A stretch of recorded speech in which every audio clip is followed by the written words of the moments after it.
Belle affiche littéraire, puisqu'elle réunit l'Académie française en la personne d'Alain Decaux.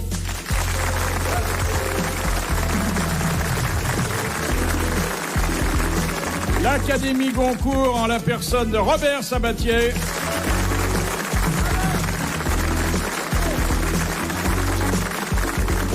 La télévision de service public à vocation culturelle avec Bernard Pivot.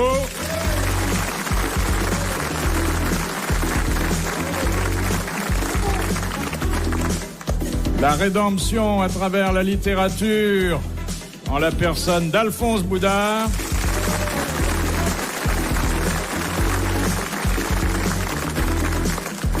Et le commerce de détail associé à la plume, au style, à l'inspiration et à des sources d'informations qui font de lui un des historiens de notre époque, Pierre Bellemare.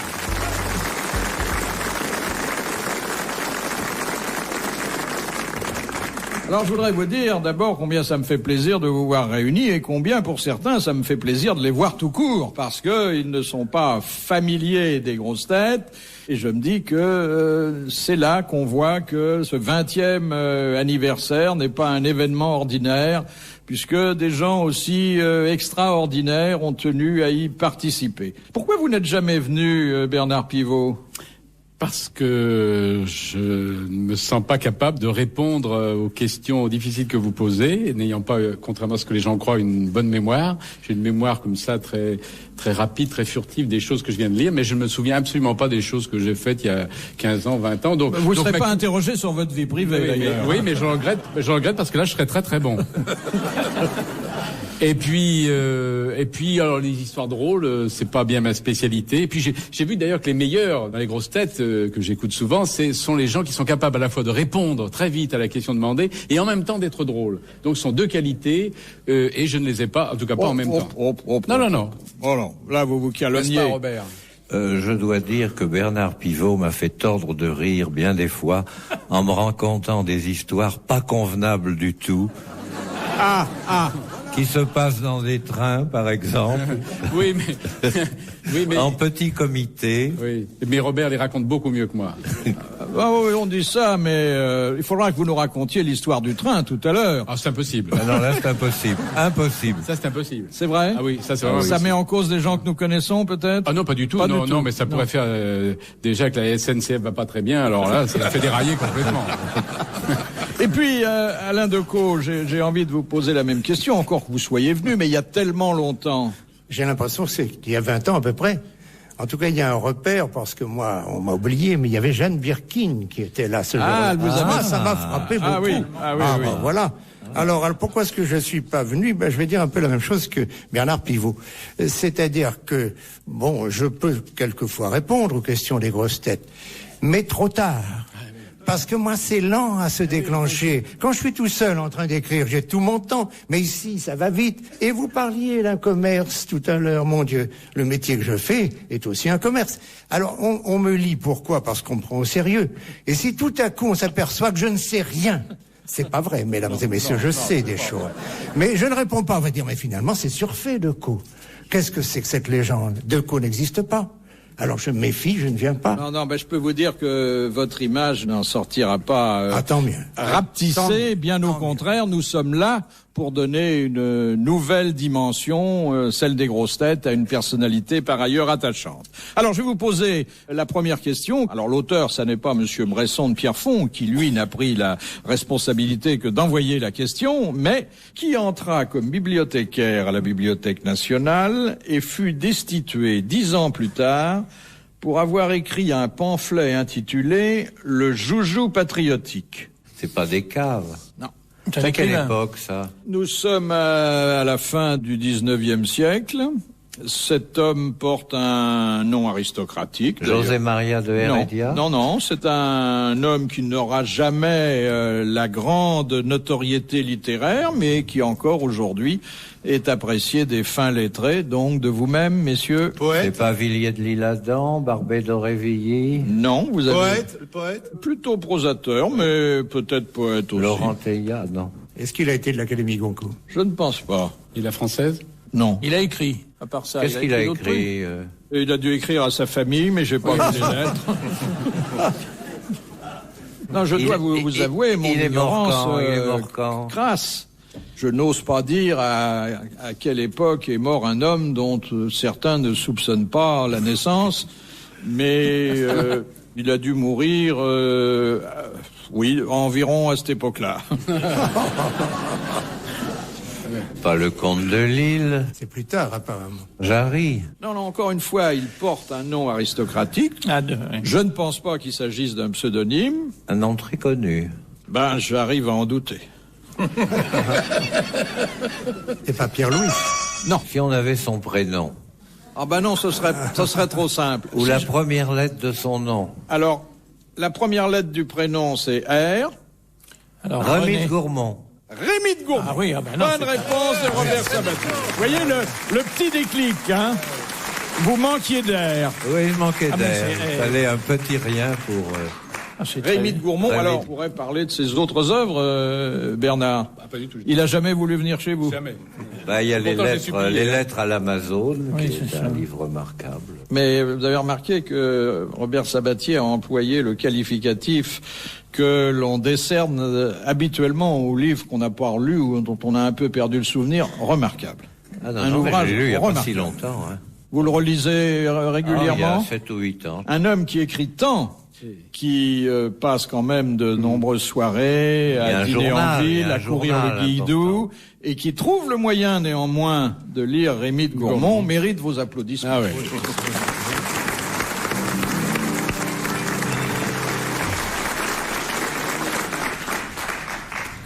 Question de Monsieur Thibault d'Atis-Mons. Quel était le deuxième prénom de Louis XIV? Louis-Philippe.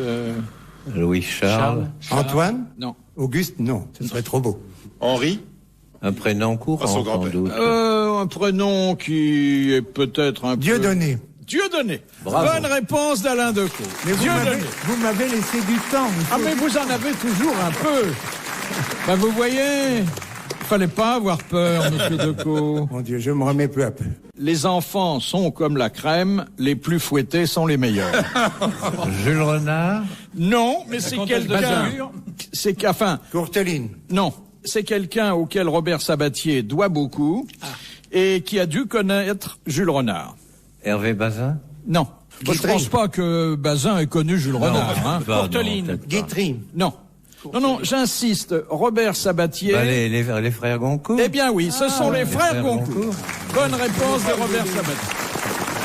Oui, mais là, il l'a aidé. Hein. J'ai été aidé, oui. Là, il a été aidé. Deuxième citation de Madame Bordier de Périgueux, qui écrivait à André Gide en ces termes. Je viens de recevoir ta merveilleuse boîte de compas. Tu es archi-fou. Je suis ta danseuse, ton écurie, ta collection. Je te reviens à des prix fous. Maurice Sachs. Non, eh ben, cet homme n'avait pas la même réputation. Mauriac. Non, c'était pas Mauriac. Oh, on sait jamais. Ah, on ne sait jamais. Jouando. Alors, cet homme, qui est un des grands académiciens, Vivant. mort. Il était tellement célèbre, tellement talentueux que c'est le pays qui lui a offert ses obsèques. Valérie. C'est Paul Valéry. Bonne réponse de Robert Sabatier.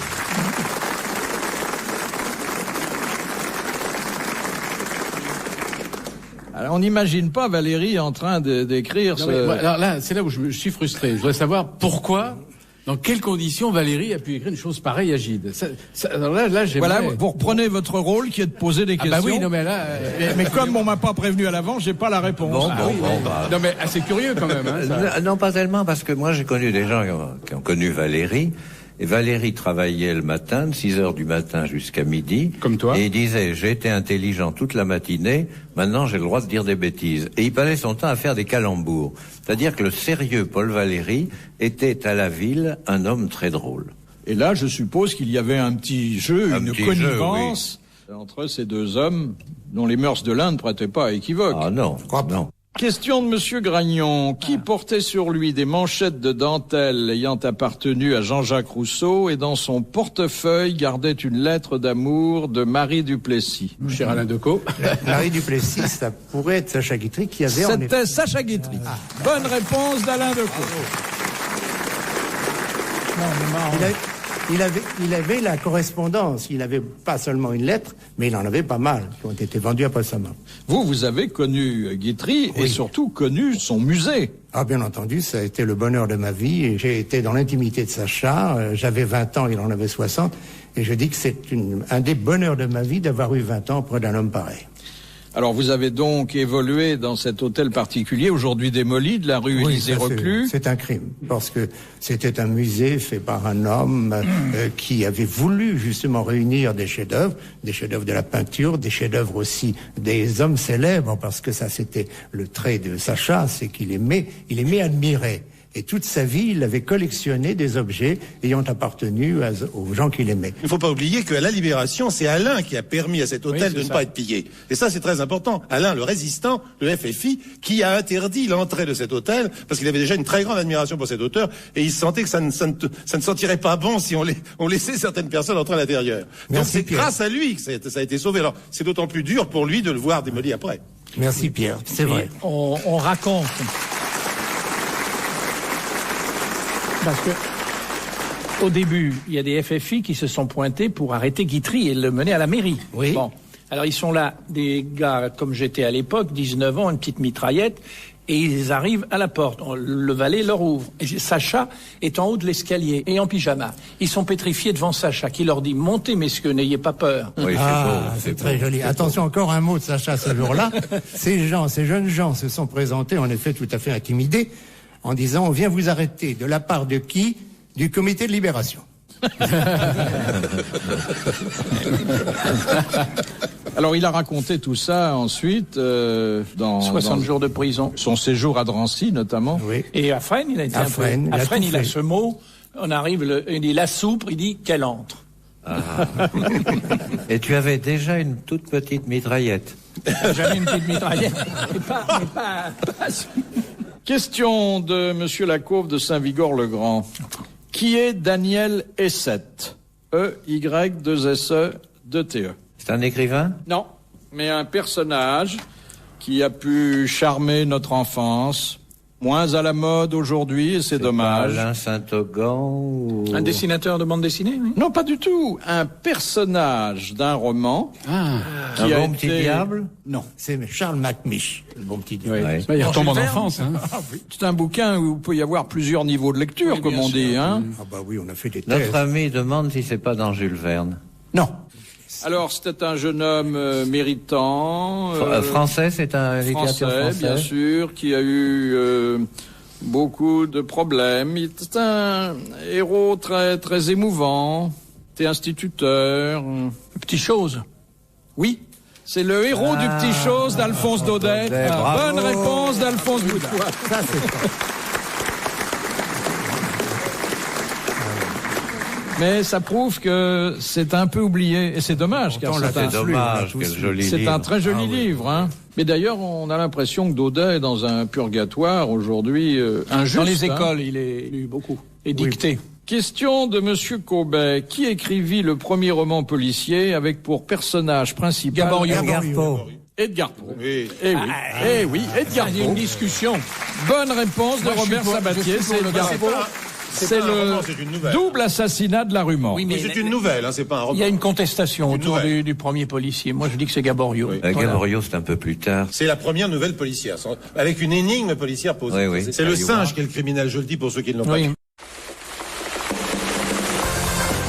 RTL, 4h, 4h30, dans la nuit des temps des grosses têtes de Philippe Bouvard. RTL vous souhaite à tous une très bonne rentrée. Retrouvons dès à présent une très belle affiche littéraire du 1er avril 1996. À l'occasion des 20 ans des grosses têtes, Philippe Bouvard était en compagnie de Bernard Pivot, Alain Decaux, Robert Sabatier, Alphonse Boudard et Pierre Bellemare. Question de Monsieur Lattré. Le taoïsme, qui est une religion spirite orientale, vénère Bouddha, Confucius, des héros chinois, ainsi qu'une autre personnalité. Victor Hugo. Victor Hugo. Bonne réponse collégiale, masculine, et oui, Victor Hugo. Et c'est tout à fait réconfortant de penser que c'est considéré comme un dieu par ces gens-là. Je donnerai un détail parce que je suis allé voir la basilique taoïste au Vietnam. Et c'était pour voir si c'était vrai, parce qu'on peut écrire ça éternellement sans que ce soit vrai.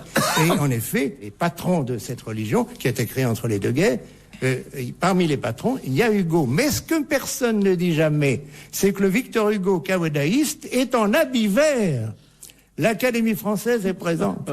Est-ce que vous l'aviez déjà lu ça quelque part? Non, jamais. Non. Donc l'Académie fait figure de déesse là-bas. Oui. Et j'ai rencontré même la fille du fondateur de cette religion, qui est une vieille dame aujourd'hui. J'ai donc rencontré, moi qui suis ici aux grosses têtes, la fille d'un dieu. Mais pour revenir à l'habit vert, est-ce que ça change quelque chose dans votre vie d'avoir comme ça à votre disposition dans un placard un habit vert? Est-ce que vous le mettez pas seulement pour aller à l'académie, est-ce que vous le mettez dans d'autres circonstances? Pour aller faire mes courses? Non, pas pour faire mes courses. Non, mais je dirais privé. Parce que je me souviens d'une déclaration d'Anatole France qui était très portée sur les dames, mettait son habit vert, car il lui semblait que sa virilité était beaucoup plus affirmée et les femmes adoraient que le maître... Pourtant, le plastron, ça ne doit pas faciliter les choses. Oui, mais attendez. L'épée non plus, parce que là, qu'est-ce qu'on en fait dans ces moments-là? Personnellement, je ne me sers du costume que pour aller à l'Académie française dans certains cas. Et quand même... Quand il y a deux cas où je m'en suis servi, pour les obsèques de la princesse Grâce de Monaco, parce que Maurice Druon, notre secrétaire perpétuel, comme nous étions invités tous les deux, m'a téléphoné en disant que je devais porter mon habit vert. Alors là, je l'ai mis extérieurement. Et puis une seconde fois, oui, c'était aux obsèques de l'empereur du Japon. L'invitation portait habit ou uniforme. Moi, j'ai pas l'habit. C'est effrayant d'avoir un habit plus personnel. Puis c'est très cher.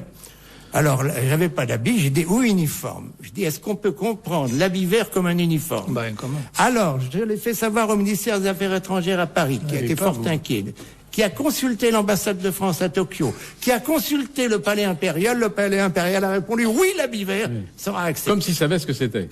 Oui. On a dû leur expliquer. Et alors, vous avez eu beaucoup de succès là-bas? Aucun, parce qu'il faisait un froid de loup, et j'étais enveloppé dans une cape. On n'a pas vu mon habit vert. Ah, ça c'est un petit peu plus difficile, mais bon, je vois que j'ai maintenant affaire à des spécialistes.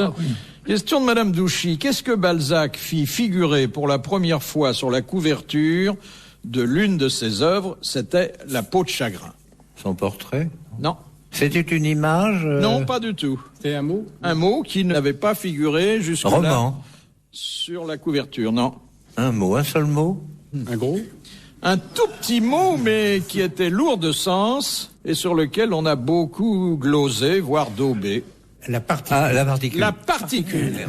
De Balzac, il n'était pas plus Il n'était pas de Balzac. Et il a même mis au départ Marquis Honoré de Balzac. Bonne réponse académique, puisqu'elle vient à la fois d'Alain Decaux et de Robert Sabat. Ah bah oui.